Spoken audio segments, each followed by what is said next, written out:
Hey everyone, welcome back to another video. With not much going on for Mopar in the last while, today we're going to be discussing the future of Mopar, including the 2026 Durango, 2027 Ram Midsize Pickup, and Hurricane-powered Charger and Challenger. So let's get right into it. What helped to shed some light on the future was the fact that the United Auto Workers strike has finally ended.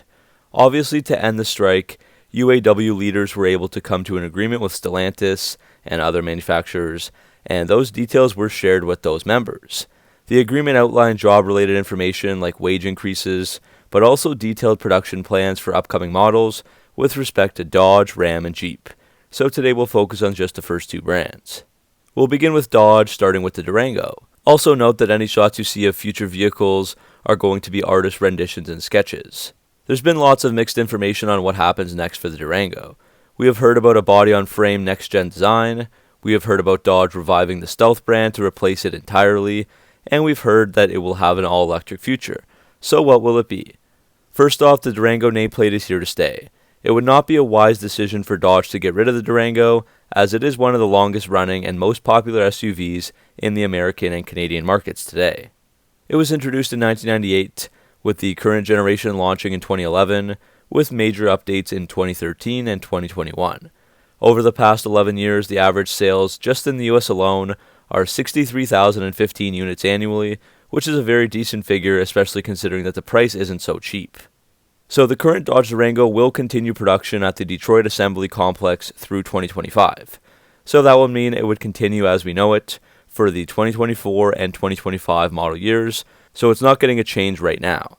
I will talk about those 2024 models in my upcoming lineup overview for the SUV, so stay tuned for that. Now, after 2025, for 2026 models, Dodge will introduce the next generation Durango, codenamed D6U, and it's still going to be built in Detroit alongside the Jeep Grand Cherokee.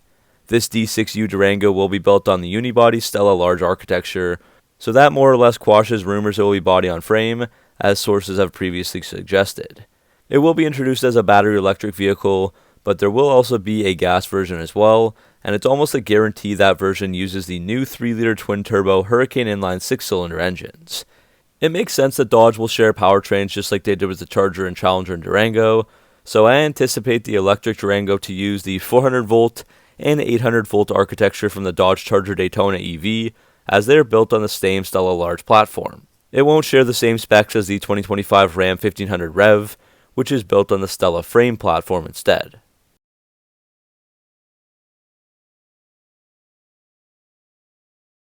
There's been absolutely no word about the Stealth nameplate coming in instead of the Durango, and as we said, that just doesn't make sense for the brand, so that will stay a rumor for now. We will likely see this future Durango come out in concept form in late 2024 or early 2025.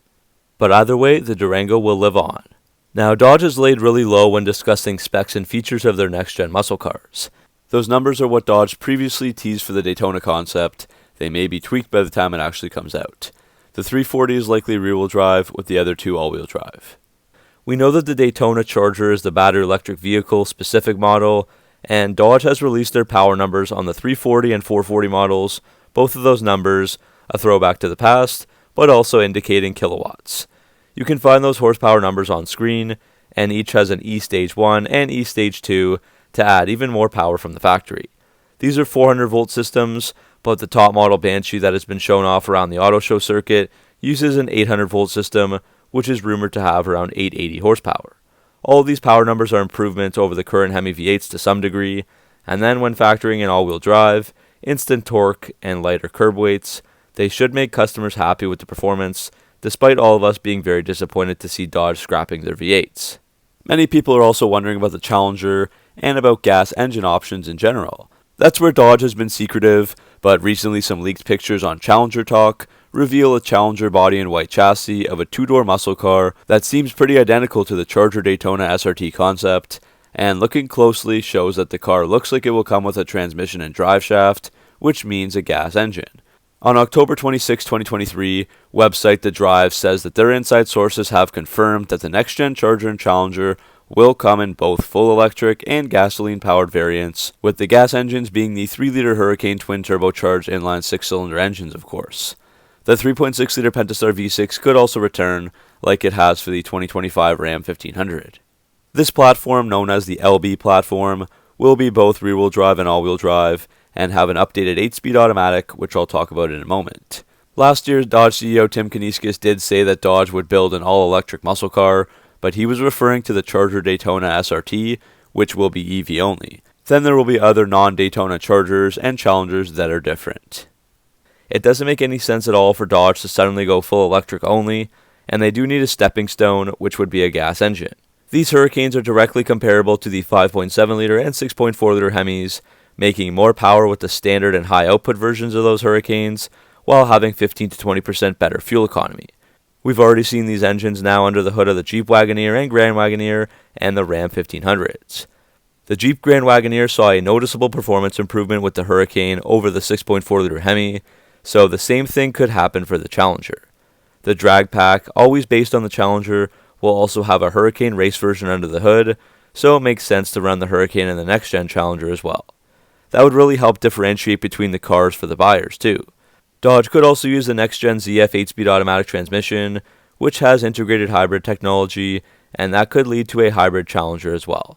Last year, Dodge also announced a series of Hurricane engines, which will be sold separately.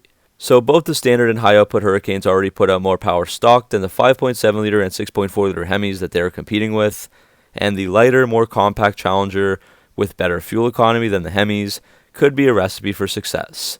And like we talked about already, that next-gen Durango should have these engines under the hood as well. Now we move on to Ram.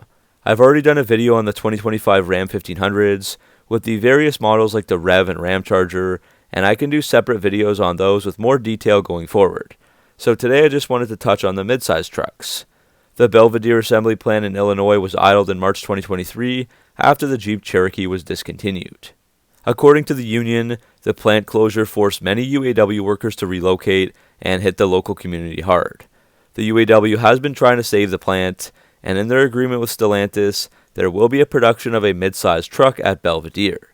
There are very few details, but the production begins in 2027 with the aim of 80,000 to 100,000 units annually. It's anyone's best guess, but that truck will either be the much anticipated and rumored Ram Dakota, or we could see something like the Ram Rampage, which has already been released in Brazil.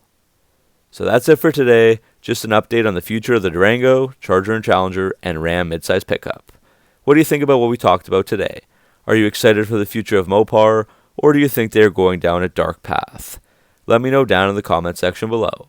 As always, make sure to like and subscribe for all your Mopar content, and I'll see you in the next video.